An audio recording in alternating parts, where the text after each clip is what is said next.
Hello friends, स्वागत है आप सभी का अपने चैनल स्पर्श क्लासेस में। तो फ्रेंड्स, आज की वीडियो में हम आपसे डिस्कस करेंगे आपका यूपी टेट का 2015 का ईवीएस का पेपर। और आप सभी जानते हैं कि हमने अभी तक आपसे 2016, 2017, 2018 और 2019 सभी के पेपर डिस्कस कर लिए हैं जो आपके ईवीएस में पूछे गए हैं। अगर आपने अभी तक वीडियो नहीं देखी हैं तो आप प्लेलिस्ट जाके चेक कर सकते हैं, उसमें आपको सारे पेपर मिल जाएंगे। तो आज की वीडियो में हम 2015 का करने वाले हैं discuss.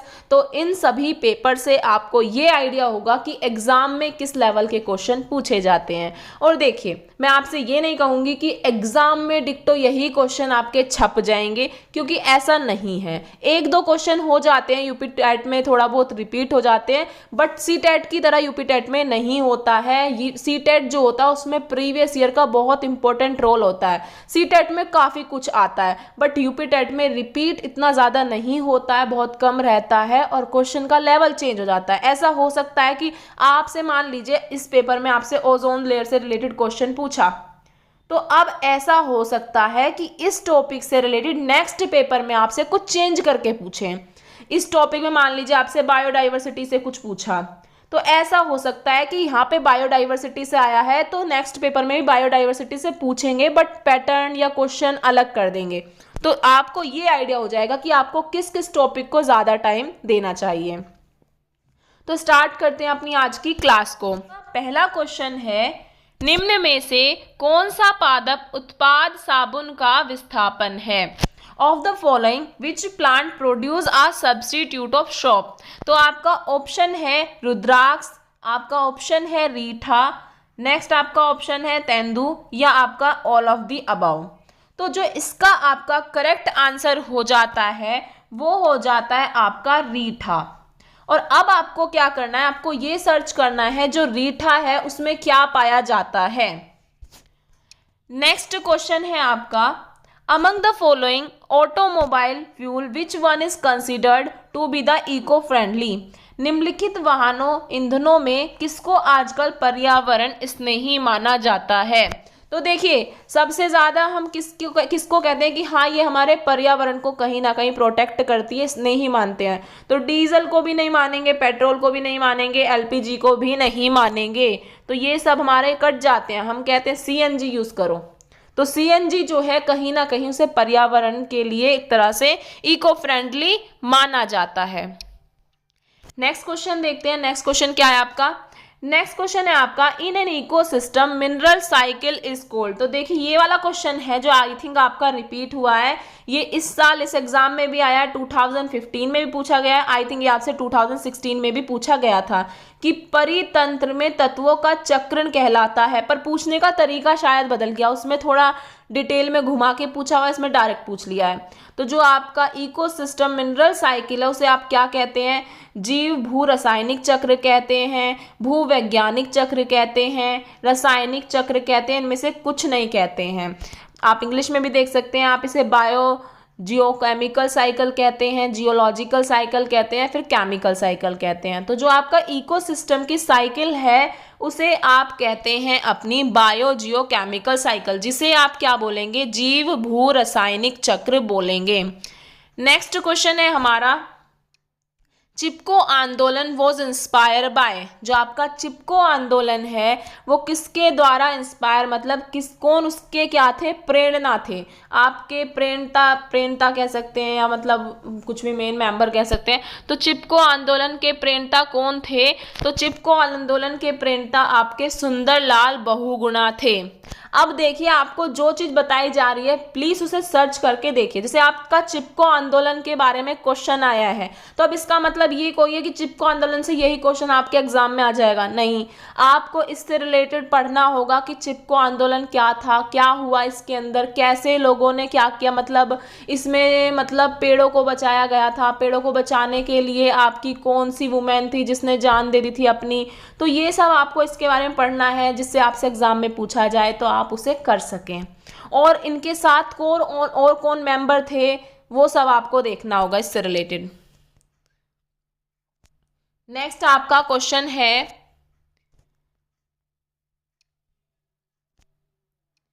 Chemical nature of insulin is, जो आपका इंसुलिन का रासायनिक प्रकृति है वो क्या है? तो इंसुलिन की रासायनिक प्रकृति आपकी विटामिन है, आपकी प्रोटीन है, आपकी लिपिड है, आपकी कार्बोहाइड्रेट्स है। तो इसका आपका करेक्ट आंसर होता है कि जो आपकी इंसुलिन की मतलब एक तरह से रासायनिक प्रकृति जो है वो क्या है, वो आपकी प्रोटीन है। क्या है? आपकी प्रोटीन है। ये फूड वाले चैप्टर से आपसे एक और क्वेश्चन पूछ लिया जाता है कि आपका 1 ग्राम में कितने कैलोरीज होते हैं, तो ये सब भी आपको इनसे रिलेटेड पढ़ना चाहिए। नेक्स्ट क्वेश्चन है आपका,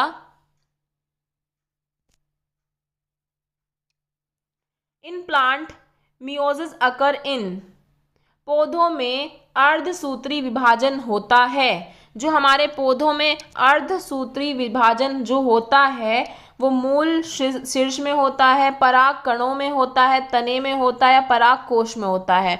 जिसे आप कह सकते हैं आपका रूट टिप में होता है, स्टेम टिप में होता है, पोलन ग्रेन में होता है, एंथर में होता है। तो इसका करेक्ट आंसर आपका हो जाता है पराग कोश में होता है। कहाँ होता है? पराग कोश में। हो सकता है ये वाला क्वेश्चन आपने मतलब पढ़ा ना हो या कहीं पे इस टाइप से आपको क्वेश्चन मिला ना हो, बेशक आपने रूट का पढ़ लिया हो, तो ये क्वेश्चन उस टाइम पे आपको लग सकता है कि हाँ हमने नहीं पढ़ा, बट अब पढ़ लिया है तो अब अगर एग्जाम में पूछा जाता है तो आप बता सकते हैं। नेक्स्ट क्वेश्चन है आपका, in biotic community the primary consumer. ये क्वेश्चन तो सभी को पता होगा कि जो पौधे में आपका मतलब प्राथमिक उपभोक्ता है वो कौन है? आपका मांसाहारी है, आपका शाकाहारी है, आपका सर्वोहारी है, या फिर आपका डेट्रीवोरस है। मतलब इसमें आपको ये बताना है कि प्राइमरी कंज्यूमर कौन सा होगा आपका। तो प्राइमरी कंज्यूमर होते हैं हमारे शाकाहारी। तो ये आपको पता है, ये क्वेश्चन काफ़ी रिपीटेड क्वेश्चन है। तो आप देख सकते हैं कि आपकी जो इकोलॉजी के अंदर फूड चेन है उससे रिलेटेड क्वेश्चन आपका हर साल पूछा जाता है। अब वो किसी भी तरह से पूछ सकता है तो आपको वो पढ़ना चाहिए। नेक्स्ट क्वेश्चन है आपका, name the drug most commonly used in fever. तो आप सभी जानते हैं कि आप सबसे ज़्यादा जो फीवर में ली जाती है वो कौन सी दवाई रहती है, ड्रग कह सकते हैं। तो यहाँ पे यही है, ज्वर नियंत्रण में आमतौर पर सबसे अधिक प्रयोग की जाने वाली औषधि है Brufen, B complex, paracetamol, Liv 52।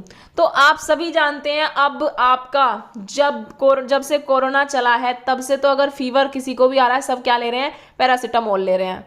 चाहे किसी को कुछ दिक्कत है नहीं है, फीवर आने से पहले भी आप क्या लेने लग जाते हैं? पैरासीटामोल लेने लग जाते हैं। या फिर आपको वैक्सीन लग रही है उसके बाद भी आप पैरासीटामोल ले रहे हैं। तो ये तो आपको याद रहना चाहिए।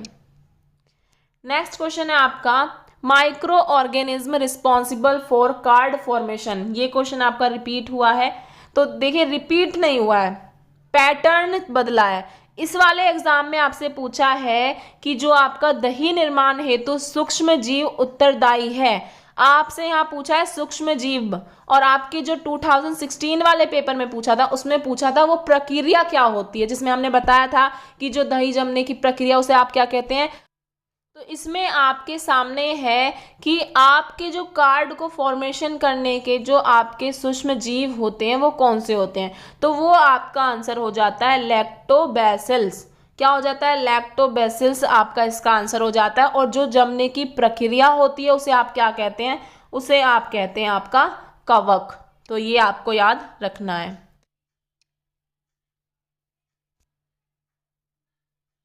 नेक्स्ट क्वेश्चन है आपका, who discover the blood group in human being. मतलब यहाँ पूछा है आपसे कि मानव रुधिर वर्ग की खोज सर्वप्रथम किसने वैज्ञानिक ने की थी। किसने सबसे पहले ब्लड ग्रुप जो है ह्यूमन बींग के अंदर इसको डिस्कवर किया था। तो आपके पास ऑप्शन है लेडस्टीनर, जेनिंग्स, पेटिंग एंड मास्ट, कार्ल मार्कस। इनके नेम भी ऐसे होते थे अजीब गरीब से। तो इसका आपका जो आंसर है, इसका आपका आंसर है लैंडस्टीनर। क्या है आपका इसका आंसर? लैंडस्टीनर थे जिन्होंने सबसे पहले जो आपका ब्लड ग्रुप होता है ह्यूमन बींग का उसकी खोज करी थी। नेक्स्ट क्वेश्चन है आपका, ऑनियन, पोटैटो एंड जिंजर। प्याज, आलू, अदरक, ये तीनों चीज क्या हैं? ये आपकी जड़ें हैं, ये आपका तना है, ये आपका क्या अपस्थानिक जड़ें हैं, ये आपका सल्क पत्र है। तो ये सभी आपकी क्या है? एक स्टेम है। क्या है आपका? तना है। तो इसलिए आपको याद रखना है कि इनसे रिलेटेड क्वेश्चन भी आपसे आ जाता है कि आपको दे देंगे कि ये जड़ है, ये आपका तना है, ये क्या है, इस टाइप से आपसे पूछ लेंगे। जैसे यहाँ पे प्याज, आलू, अदरक तो आपको पता है कि तना है, तो अदर जो चीज़ आपकी रूट होंगी वो आपसे पूछी जा सकती है, तो इसको भी एक बार आप पढ़ लीजिएगा। तो नेक्स्ट क्वेश्चन है आपका, which is the unicellular micro organism.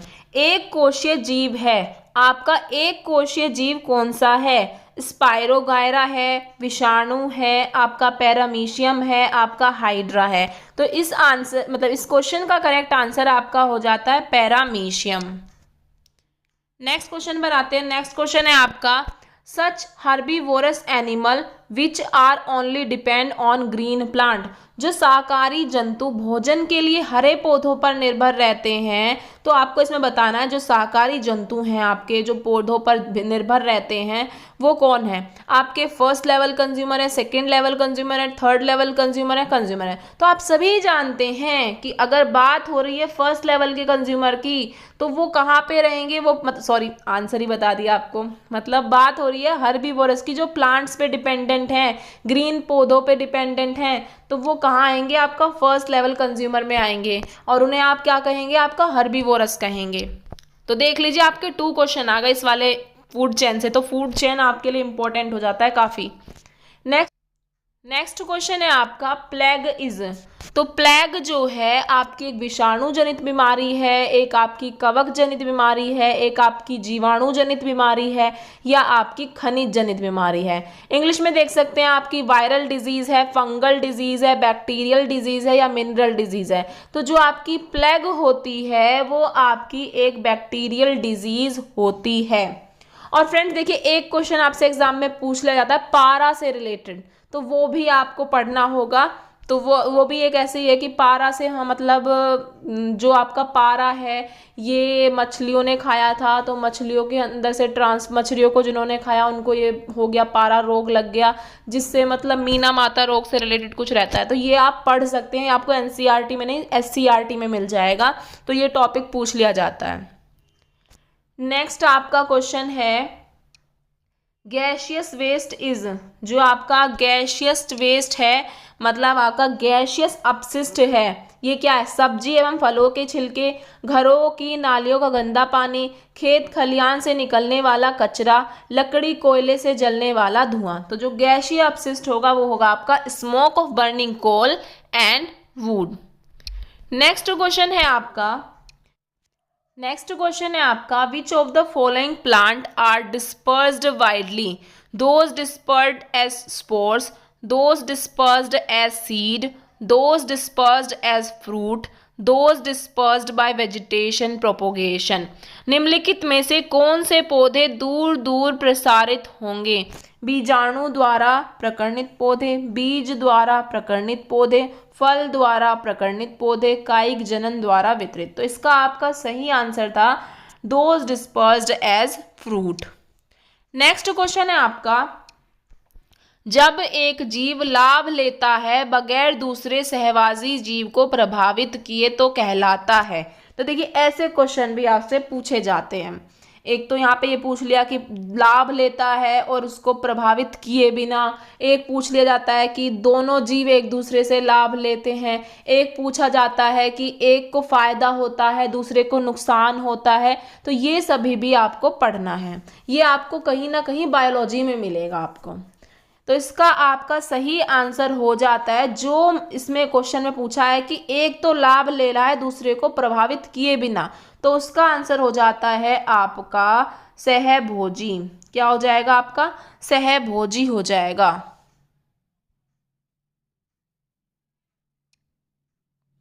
Next question देखते हैं। तो इसमें नेक्स्ट क्वेश्चन आपका पूछा है, जब मोर सांप को खाता है, सांप कीड़ों को खाते हैं और कीड़े हरे पौधों को खाते हैं, तो मोर का पोषण तल है। तो इसमें आपका जो मोर का पोषण तल है वो आपको बताना है। तो मोर यहाँ पे प्राइमरी कंज्यूमर है, आपका फाइनल डिकम्पोजर है, आपका प्राइमरी डिकम्पोजर है, या आपका apex of the food pyramid है। तो देखिए यहाँ पे फूड चेन आप खुद ही क्रिएट करिए कि यहाँ पे जो आपका मोर है वो किसको खा रहा है, वो स्नेक को खा रहा है। स्नेक किसे खा रहा है, स्नेक आपका कीड़ों को खा रहा है। कीड़े किसको खा रहे हैं, आपके प्लांट्स को खा रहे हैं। तो प्लांट्स तो सबसे पहले नंबर पे आएगा। तो जो यहाँ पे मोर होगा वो कहीं ना कहीं आपके पिरामिड में टॉप पे होगा, एपेक्स पे होगा। तो इसका आंसर आपका सही हो जाता है at the apex of food pyramid. Next question है आपका, which of the following is an example of metamorphic rock. मतलब इसमें आपको बताना है निम्न में से कौन सा कायांतरित शैल का उदाहरण है। मेटामॉर्फिक रॉक का कौन सा उदाहरण है, बलुआ पत्थर है, ग्रेनाइट है, संगमरमर है, या चूना पत्थर है। तो इसका आपका राइट आंसर हो जाता है आपका संगमरमर, मतलब आपका मार्बल। नेक्स्ट आपका क्वेश्चन है, विच of the following salt is found in maximum quantity of ocean. तो आप सभी जानते हैं कि जो ओशियंस होते हैं उसमें हमारा कहीं ना कहीं सोल्ट पाया जाता है, जिस वजह से वो पानी हमें क्या लगता है, खारा लगता है। तो वो यहाँ पे ये पूछ रहे हैं सबसे ज़्यादा मात्रा में कौन सा आपका ओशियन के अंदर सोल्ट पाया जाता है। तो वो आपको करेक्ट आंसर हो जाता है सोडियम क्लोराइड। नेक्स्ट आपका क्वेश्चन है, Who presides over the meeting of the Rajya Sabha. Rajya Sabha में होने वाली सभाओं की अध्यक्षता कौन रखता है। तो जो राज्यसभा में आपकी सभाएं होती हैं उसकी अध्यक्षता आपका उपराष्ट्रपति रखता है, वाइस प्रेसिडेंट रखता है। तो ये आपको पता होना चाहिए। नेक्स्ट आपका क्वेश्चन है, विच of the following soil cover the maximum area in India. निम्न में से किस मिट्टी का विस्तार भारत के सर्वाधिक क्षेत्र पर है। सबसे ज़्यादा कौन सी मिट्टी है जिसका विस्तार सबसे ज़्यादा है। तो मैक्सिमम आपकी ब्लैक सॉइल है, आपकी एलुवियल सॉइल है, आपकी रेड सॉइल है, आपकी सैंडी सॉइल है। हिंदी में आप देख सकते हैं आपकी काली मिट्टी है, आपकी जलोद मिट्टी है, आपकी लाल मिट्टी है, आपकी बलुआ मिट्टी है। तो इसका आपका करेक्ट आंसर होता है आपकी जलोद मिट्टी है, जिसका जो भी कह सकते हैं मैक्सिमम एरिया इंडिया में जो कवर कर रही है वो आपकी कौन सी है, वो आपकी जलोद मिट्टी है। नेक्स्ट क्वेश्चन है आपका, the quality of observation method is not. Note को जरूर याद रखिए, क्वेश्चन में नोट पूछा है तो आप ये मत सोचिए कि नोट नहीं है, हम तो ऐसे ही पढ़ रहे हैं बस आंसर लगा दें, नहीं, नोट देखना है। तो यहाँ पे है आपका निरीक्षण विधि के विशेषता नहीं है, निरीक्षण विधि की विशेषता नहीं है। ऑप्शन है आपके पास, it is a psychological method, it is based on practical experiences, it is a child centre method in which a teacher is only administrator, it adopted by different survey. तो यहाँ पे जो आपका आंसर है नहीं होगा वो आपका होगा it is a child centre method it which teacher is only administrator. तो हमने जब आपने सीटेट वगैरह के बारे में अगर पढ़ा होगा, मतलब सीटेट पढ़ा होगा अगर आपने पेडागोजी वगैरह, तो आपने देखा होगा कि जब ओनली वर्ड हमें मिल जाता है ना कहीं वो हमारे क्वेश्चन को गलत कर देता है। नेक्स्ट क्वेश्चन है आपका, merit of problem solving method in environment education. तो आप एक चीज़ ऑब्जर्व करिए, आपने अभी तक 2019, 18, 16 सभी के पेपर देख लिए, तो आपने देखा कि आपका पेडागोजी वाला पोर्शन है वो कहीं ना कहीं खत्म होता चला गया। तो पेडागोजी की तो आप होप ही मत रखिए और पेडागोजी को अलग से मत पढ़िए, उसमें टाइम वेस्ट मत करिए। तो आपका जितना भी टाइम है आप कंटेंट को दीजिए, क्योंकि कंटेंट मैटर करता है यूपी टेट में। आपका पेडागोजी अगर पूछा भी जाएगा तो आप उसे बिना पढ़े भी कर देंगे। तो इसलिए ध्यान रखिए कि पेडागोजी में मत फंसिए, ये मत सोचिए कि सीटेट की तरह है कि सीटेट में आपने पूरा टाइम पेडागोजी को दिया तो आप इसे भी पूरा टाइम पेडागोजी को देंगे। नहीं, बिल्कुल भी नहीं करना है, ये गलती बिल्कुल भी मत करना। तो आगे नेक्स्ट पढ़ते हैं। नेक्स्ट क्वेश्चन क्या है हमारा, merits of problem solving method in environmental education. जो पर्यावरण शिक्षा में समस्या समाधान विधि है वो क्या है, लक्ष्य केंद्रित करना, सृजनात्मकता विधि होना, या चयनात्मकता विधि होना, गोल ओरिएंटेड है, क्रिएटिव है, सिलेक्टिविटी है। तो आपको इसमें सारे ही ऑप्शन सही लग रहे हैं, तो इसका आंसर आपका हो जाएगा all of the above. Next question है आपका, limitation of observation method is. प्रेषण विधि की सीमाएं हैं, this method is not economical, The result are not more legal and credible in absence of minute observation. The study of internal behavior of individual is not possible. All of the above. तो यहाँ पूछा है जो limitation है observation method में वो क्या क्या है। तो आपके पास ऑप्शन ये था, यह विधि मिथ्ययी नहीं है। इस विधि में प्रेषण सूक्ष्मता से न करने पर प्राप्त परिणाम अधिक वैध एवं विश्वसनीय नहीं होता। इस विधि से व्यक्ति के आंतरिक व्यवहारों का अध्ययन संभव नहीं है। तो इसमें जो आपके लिमिटेशन है कहीं ना कहीं ऑल ऑफ द अबव ही होगा इसका आपका आंसर।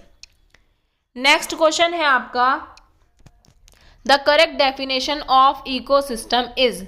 जो आपकी इकोसिस्टम की करेक्ट डेफिनेशन है वो आपकी क्या होगी? परस्पर क्रिया करने वाला जीव समुदाय, किसी स्थान का अजीविक घटक, पृथ्वी और वायुमंडल का क्षेत्र जहां जीव रहते हैं, जीव समुदाय और उसके वातावरण का संतुलन तंत्र। तो जो balance system of biotic community and its environment, यही आपकी यहाँ पे करेक्ट डेफिनेशन हो जाएगी। नेक्स्ट क्वेश्चन देखते हैं। नेक्स्ट क्वेश्चन क्या है आपका?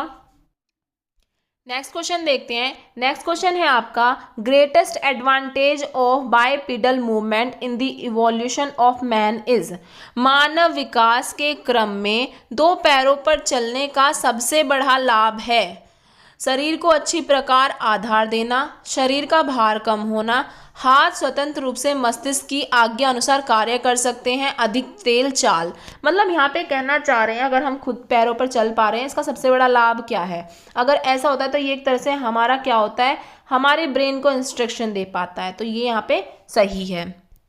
नेक्स्ट क्वेश्चन है आपका, भूकंप की तीव्रता नापने के यंत्र को क्या कहते हैं? तो आपके पास ऑप्शन है फिजियोग्राफ, सिस्मोग्राफ, कार्डियोग्राफ, बैरोग्राफ। तो इसका आपका सही आंसर हो जाएगा सिस्मोग्राफ। तो देखिए आपसे ऐसे क्वेश्चन पूछ ले जाते हैं कि भूकंप की तीव्रता को कैसे नापा जाता है, सिस्मोग्राफ से नापा जाता है।